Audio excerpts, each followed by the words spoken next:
عزیزو، میرے بچوں بچیوں، میرے رب نے اپنی ذات تک پہنچنے کے لیے، جنت تک پہنچنے کے لیے، دنیا کی عزت تک پہنچنے کے لیے ایک ضابطہ دیا ہے، وہ ہے محمد الرسول اللہ، وہ ہے محمد الرسول اللہ، وہ ہے محمد الرسول اللہ۔ اور اللہ نے اپنے محبوب کی زندگی پوری زندگی ہمیں بتا دی، ہمارے سامنے پیش کر دی۔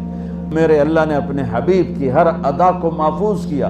جب آپ غمگین ہوتے تھے، ہمیں اگر نہ پتا ہو تو ہمیں کیا فرق پڑتا ہے، لیکن میرے نبی جب غمگین ہوتے تھے یوں بیٹھتے تھے، داڑھی ہاتھ میں اور سر جھکا ہوا، آنکھیں بند۔ یہ آپ کے غمگین ہونے کی نشانی تھی۔ جب آپ خوش ہوتے تھے تو یہاں سے نور نکلتا تھا، پہلے نکلتا تھا اور زیادہ نکلتا تھا۔ جب آپ ناراض ہوتے تھے، جب آپ غصے میں ہوتے تھے تو اظہار تو فرماتے نہیں تھے، پی جاتے تھے۔ پینے پر جو باڈی کا ریئیکشن ہوتا تھا وہ کیا تھا؟ یہاں ایک رگ تھی جو ایسے ایسے ایسے ایسے پھڑکنے لگتی تھی۔ آپ سب سے کہتا ہوں، غصے کو پینا سیکھو، چپ رہنا سیکھو۔ خاص طور پر ان بچیوں سے کہتا ہوں، ہمارا سسرالی معاشرہ بہت ظالم ہے، بہت ظالم ہے، بہت ظالم ہے، چاہے وہ دیندار لوگ ہوں چاہے دنیا دار لوگ ہوں۔ اس لیے چونکہ ہمارا جوائنٹ فیملی سسٹم ہے، یہ بہت پسندیدہ تھا اور اب بھی ہو سکتا ہے اگر ایک دوسرے کے مقام کا پتہ ہو، ایک دوسرے کے مرتبے کا پتہ ہو، لیکن اب ٹانگ اڑانا ہی ہماری معاشرت بن چکا ہے، تو زندگی اجیرن ہوئی۔ ایک لڑکا لڑکی زندگی شروع کریں تو ایک کے مسائل ہیں اور اس کے مسائل ہیں، تو بڑی جلدی حل ہو جائیں گے، لیکن جوائنٹ فیملی سسٹم میں وہ جاتی ہے بچی، خامند کے مسائل الگ، ساس کے الگ، سسر کے الگ، نندوں کے الگ، دیور کے الگ، بھابھی کے اور اس کے مامیوں کے الگ، چاچیوں کے الگ، دادیوں کے الگ، نانیوں کے الگ، ہکو ساسی کافی ہے مسائل واسطے، تو باقی رشتے اتنے زیادہ ہیں کہ وہ مصیبت کھڑی کر دیتے ہیں۔ میرے رب کی شریعت پڑھو۔ اگر میں مالدار ہوں اور میری بیوی کہتی میں نے الگ ٹھہرنا ہے تو میرے ذمہ اس کو گھر لے کر دوں، اس الگ زندگی شروع کروں۔ میری بیوی کے ذمے نہیں ہے میرے ماں باپ کی خدمت، میری خدمت کرے گی، میرے ماں باپ کی نہیں۔ اگر مجھے اتنی سخت نہیں تو میں اس کو کرائے پر گھر لے کر دوں اگر وہ چاہے، اگر اتنی نہیں تو پھر ان بچیوں کا واجب حق ہے کہ گھر میں اس کے لیے ایک کمرہ، ایک کچن، ایک ٹوائلٹ اس کا لازمی حق ہے۔ اس کچن میں اس کے سوا اور کوئی نہ ہو، وہ ٹوائلٹ، وہ واش روم اس کے سوا اور کوئی استعمال نہ کرے، وہ کمرہ اس کے سوا اور کوئی استعمال نہ کرے۔ اگر اس کی بھی ہمت نہیں ہے کہ کسی کی بچی کو تھوڑا الگ وہ لا کر دے دیتے، بتا ہے ویکھو وہ تسبیح پڑھے تے روزے رکھے شادی نہ کرے۔ کسی کی بیٹی کو برباد کرنا، ذلیل کرنا، یہ آج کا جوائنٹ فیملی سسٹم بن چکا ہے۔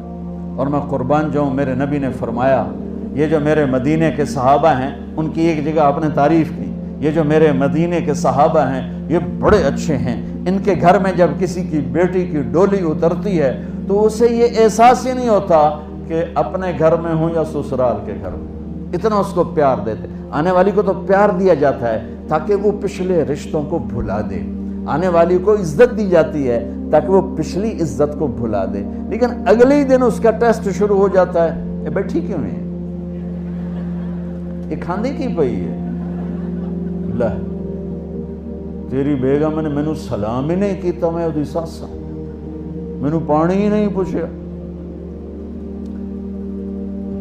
میرے نبی کی زندگی پڑھو، کیا خوبصورت زندگی ہے، کیا میرے نبی نے 11 شادیاں کیوں کی؟ اللہ کی قسم ہمیں زندگی سکھانے کے لیے۔ سنو حدیث سن لو، ما لی فی النساء من رغبت، مجھے عورتوں کی کوئی خواہش نہیں ہے۔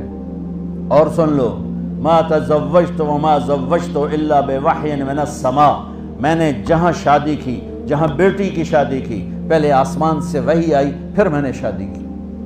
40 سال ایک ایجڈ عورت کے ساتھ گزارے، 2 نکاح میں بیوہ ہو چکی ہیں۔ ابو حالہ سے پہلے ورقہ بن نوفل سے منگنی ٹوٹی، ابو حالہ کے نکاح میں بیوہ ہوئیں، ابن عابد کے نکاح میں بیوہ ہوئیں، پہلے سے 2 بچے، ایک ہند ایک حالہ، اور ابن عابد کا ایک بیٹا ہوا، اس کا نام مجھے کہیں نہیں ملا۔ 2 نکاحوں سے بیوہ، ایک جگہ منگنی ٹوٹ کے میرا نبی 25 سال کے، وہ 40 سال کی، اور اپنے زندگی کے 25 سال ان کے ساتھ گزار دیے کہ آنے والا باطل جب اس قسم کے خرافات بولے گا تو ہم کہہ سکیں گے کہ اگر ہمارے نبی کو عورتوں کا شوق ہوتا تو 25 سال کا آدمی، وہ 40 سال، وہ تو کہے گا مجھے 20 سال کی لڑکی سے کرنی، اور پھر میرے نبی کا حسن۔ پھر جب آپ 50 سال کے ہو گئے تو آپ نے دوسری شادی کی حضرت سودا سے، 50 سال کے ہوں، وہ بھی 50 سال کی تھی۔ پھر حضرت عائشہ سے نکاح ہوا۔ پھر جب مدینے گئے تو آپ نے وہاں جا کے 9 شادیاں کی۔ میرے بھائیوں، میرے بچوں، اللہ کی قسم تمہیں ہمیں گھر کی زندگی سمجھانے کے لیے، ایک لوٹا پانی لے لو نماز ہو جائے گی۔ اور افریقہ میں گیا، اتنے پانی کے ساتھ لوگ وضو کرتے ہیں، انہوں پانی کم ہے نا، تو صحرائی ہے، تو وہ ہماری طرح پانی بہاتے نہیں، وہ ایسے کر کے یوں کر کے اس کو سارا گیلا کر لیتے ہیں۔ تو وضو کے لیے تو 5 لوٹے پانی چاہیے اور 1 گھنٹہ چاہیے، اور نماز کے لیے 1 گھنٹہ پانی چاہیے۔ لیکن 24 گھنٹے کی زندگی میری کیسی گزرے؟ یونیورسٹی میں ہوں تو ٹیچر کے ساتھ کیسا ہوں، یونیورسٹی میں ہوں تو اپنے ساتھی کے ساتھ، یونیورسٹی میں لڑکیاں میرے ساتھ پڑھتی ہیں، لڑکے میرے ساتھ پڑھتے ہیں، میں یہاں کس حیا کے ساتھ زندگی گزاروں اور کن آنکھوں کی حفاظت کے ساتھ یہاں میں زندگی گزاروں؟ میرا اللہ مجھ سے یہاں کیا چاہتا ہے؟ جب میں گھر میں جاتا ہوں، اگر میں بچہ ہوں اور میری ماں اور باپ ہے تو میرا اللہ مجھ سے کیا چاہتا ہے؟ اگر میں خامند ہوں تو میرا اللہ مجھ سے کیا چاہتا ہے؟ میں گھر میں داخل ہوں میرے نبی کے طریقے کے ساتھ تو میں باپ ہوں، میں گھر میں آؤں اور میرے بچے سہم رہے ہوں تو میں باپ نہیں، میں تھانے دار ہوں، میں پروفیسر نہیں ہوں، میں تھانے دار ہوں۔ میں گھر میں انٹر ہوں اور میری بیوی پریشان ہو جائے تو میں خامند نہیں ہوں، میں تھانے دار ہوں۔ میں کلاس روم میں آؤں اور بچوں کے چہرے لٹک جائیں تو میں پروفیسر نہیں ہوں، تھانے دار ہوں۔ میں نہ آؤں اور بچے کہیں شکر ہے نہیں آئے، سر نہیں آئے، تو یہ سر نہیں ہے، یہ سر ہے۔ سر وہ ہوتا ہے جس کے آنے سے بچوں کے چہرے کھل جائیں، خامند وہ ہوتا ہے جس کو دیکھ کے بیوی خوش ہو جائے، بیوی وہ ہوتی ہے جس کو دیکھ کے خامند خوش ہو جائے، اور دیکھ کے دوبارہ باہر بھاگنے کو جی چاہے تو بیوی تو ڈہن ہوئی ہوتا۔ تو میرے نبی نے 11 گھر آباد کر کے ہمیں ایک زندگی سکھائی۔ اور بچوں، اگر اپنے نبی کی ساری زندگی کا خلاصہ بتاؤں تو 2 حدیثوں میں آ جائے گا۔ ایک، زبان کی حفاظت کرو ہر رشتے کے سامنے، اور ایک، اپنے دل کو پاک رکھو ہر انسان سے۔ تو پورے نبی کی زندگی آپ کے ہاتھ میں آ جائے گی، پوری زندگی۔ ہمارے ہاں صرف عبادات اور تسبیح تک کا دین موجود ہے، لیکن میرے نبی کی معاشرت، میرے نبی کے اخلاق، میرے نبی کا عزت دینا دیکھو، عزت دینا دیکھو۔ آپ ٹیچر بیٹھے ہیں، آپ کے ساتھ بچے بیٹھے ہوئے ہیں، آپ کو کوئی بلاتا سر تو آپ یوں کرتے ہیں، ہاں۔ میرے نبی کو کوئی بلاتا تھا تو وہ کیا کرتے تھے؟ وہ تو سارے سروں کے سر تھے، سرداروں کے سردار۔ اب بیٹھے ہوئے ہیں تو میرے نبی کو کوئی بلاتا یا رسول اللہ تو آپ یوں نہیں کرتے تھے، آپ یوں کرتے تھے، جی، فل چہرہ بھی چھاتی بھی۔ ادھر سے کوئی بلاتا یا رسول اللہ تو آپ یوں نہیں کرتے، آپ یوں کرتے تھے۔ کوئی ادھر سے بلاتا ہے، رانجھا صاحب مجھے بلاتے ہیں ادھر سے، ہاں جی میں تو اتنا ہی کہوں گا۔ لیکن جب میرے نبی کو کوئی بلاتا تو آپ یوں کیا کرتے تھے۔ اور جب آپ کھڑے ہوتے تھے اور آپ کو کوئی بلاتا تھا تو آپ یوں نہیں کرتے تھے، آپ یوں کرتے تھے، اور ساتھ اسمائل دیتے تھے، پورا مڑتے تھے، چھوٹے کے لیے بھی بڑے کے بھی۔ بیٹی فاطمہ گھر میں آتی ہے، بچوں کو کس طرح ڈیل کیا؟ مائیں روزانہ میرے پاس، مائیں بچہ گستاخ ہے، بچہ نافرمان ہے، باپ جی بچہ اب سنتا نہیں ہے، بچہ یہ ہے، بچہ وہ ہے۔ ایک نبی کی حدیث سن لو، بچے تمہارے غلام ہیں۔ آپ سب باپ بیٹھے ہو، جتنے آپ ٹیچر بیٹھا ہو، اب سب باپ بیٹھے ہو۔ جو مستورات ٹیچر ہیں وہ بھی ماں بیٹھی ہیں، اور اصلی باپ اور ماں بھی بیٹھے ہوئے۔ میرے نبی نے فرمایا اکرموا اولادکم، اپنے بچوں کو عزت دو، عزت دو۔ میرے نبی کیسے عزت دیتے تھے؟ حضرت فاطمہ گھر میں انٹر ہوتی، اور یہ حضرت فاطمہ کا آنا کوئی 8ویں دن نہیں ہوتا تھا، گھر کے ساتھ گھر تھا، 2-4 گھر چھوڑ کے حضرت فاطمہ کا گھر تھا، ہر دوسرے تیسرے دن حضرت فاطمہ آتی ہیں، میرے نبی چیئر پہ بیٹھے ہیں، زمین پر بیٹھے ہیں، چارپائی پر بیٹھے ہیں، لیٹے ہوئے ہیں، جو ہی فاطمہ کو دیکھتے آپ کھڑے ہو جاتے۔ سبحان اللہ، کوئی اپنے بچوں کے لیے کھڑا ہوتا ہے؟ آپ لوگ کلاس روم میں آتے ہو تو آپ کے لیے بچے کھڑے ہوتے ہیں، اور میرے نبی کیا، یہ بچے آپ کی اولاد ہیں، میرے نبی کھڑے ہو جاتے، اور وہیں نہیں کھڑے رہتے تھے بلکہ تیزی سے آگے بڑھتے تھے اور جا کر حضرت فاطمہ کا ہاتھ پکڑ لیتے تھے مسافر کے، اور پھر دیکھو مجھے یوں بوسہ لیتے، پھر ہاتھ پکڑے پکڑے پکڑے لے کر آتے، پہلے حضرت فاطمہ کو بٹھاتے پھر خود بیٹھتے تھے۔ تو پھر کیا جنت کی عورتوں کی سرداری مل گئی۔ اپنے زبان کا بول میٹھا کرو، اپنے اخلاق اچھے کرو، اپنا چہرے کو خوبصورت کرو، جو اللہ نے دے دیا ہے، اس کو مسکرانے سے سجاؤ۔ مسلمان کو مسکرا کے ملنا بھی صدقے کا ثواب ہے، اور اس موبائل نے تباہی پھیر دی ہماری۔ بچہ بات کر رہا ہے اور اماں لگی ہوئی ہے ڈرامے دیتے، ہاں بتاؤ سن رہی ہوں، بکو کیا بک رہے ہو، سن رہی ہوں۔ دیکھو اللہ کے واسطے، یہ فون ہے بھائی، فون ہے، اسے ضرورت کے لیے استعمال کرو، اس کو اپنے لیے لعنت مصیبت نہ بناؤ۔ ایک خاتون پیپر چیک کر رہی تھیں، ٹیچر تھیں، تو چیک کرتے کرتے رونے لگیں، تو ان کے خامن نے پوچھا کیا ہوا، تو انہوں نے پیپر آگے کر دیا، پر roll number dash dash dash, تو اس میں تھا کہ تم کیا بننا چاہتے ہو، ایک کوسچن تھا، تم کیا بننا چاہتے ہو، تو اس بچے نے یہاں سے شروع کیا، I want to be a smart phone, یہاں سے اس نے یہ بات، چھوٹے بچوں کا پیپر، تو وہ پڑھا کہ بھئی میں اسمارٹ فون بننا چاہتا ہوں، چونکہ میرے ماں باپ جتنا فون کو اہمیت دیتے ہیں اتنا مجھے اہمیت نہیں دیتے، تو میں اسمارٹ فون بننا چاہتا ہوں۔ تو اس کے خامن نے کہا تو اس میں تو کیوں رو رہی، کہا تمہیں پتہ ہے یہ رول نمبر کس کا ہے، کہا نہیں، کہا یہ تیرے میرے بچے کا ہے۔ میرے نبی نے ایک زندگی سکھائی، آپ گھر میں آتے تھے مسکراتے ہوئے آتے تھے، اظہار محبت فرماتے تھے۔ عرب کے ماحول میں بیوی سے اظہار محبت عیب تھا، اور گرل فرینڈ بنانا ایک فخر تھا۔ آپ لوگ کٹھے پڑھتے ہو، اس لعنت سے بچو، باعزت آئے ہو باعزت چلے جاؤ، اپنی شادیاں ماں باپ کی رائے سے کرو، ماں باپ کی دعائیں لے کر کرو، اپنے فیصلے خود مت کرو۔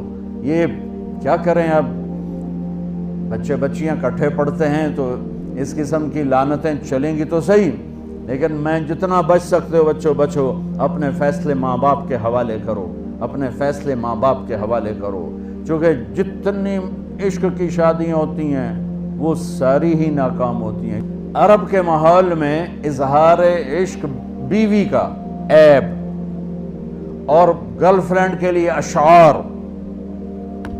اس کلچر میں بھرے مجمع میں ایک آدمی پوچھتا ہے یا رسول اللہ من احب الناس الیک، آپ کو سب سے زیادہ کس سے محبت ہے، تو اپنے نبی کی سنو، آپ نے زور سے فرمایا عائشہ سے۔ وہ ہل گیا، کہنے لگا ارے یہ کیا ہوا یا رسول اللہ، میرا مطلب یہ نہیں ہے، میرا مطلب ہے کہ مردوں میں کس سے زیادہ پیار ہے۔ تو آپ کو پتہ چل گیا، اس کی نبض پہ ہاتھ رکھ لیا کہ اس کو ہضم ہی نہیں ہوا کہ میں نے عائشہ کا نام لے دیا۔ اب آپ نے کہنا تھا ابو بکر سے، تو آپ نے کہا عائشہ کے ابا سے، عائشہ کے ابا سے۔ آپ اتنے کائنات کا بوجھ سر پہ اٹھا کے زندگی گزاری، اور اپنے حسنین کے لیے روزانہ وقت نکالتے تھے۔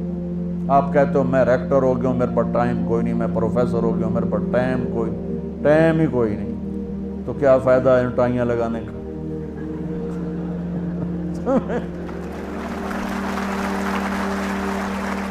تمہارے لیے اپنے بچوں کے لیے ٹائم نہیں ہے تو تم کیا کر رہے ہو، جھک مار رہے ہو؟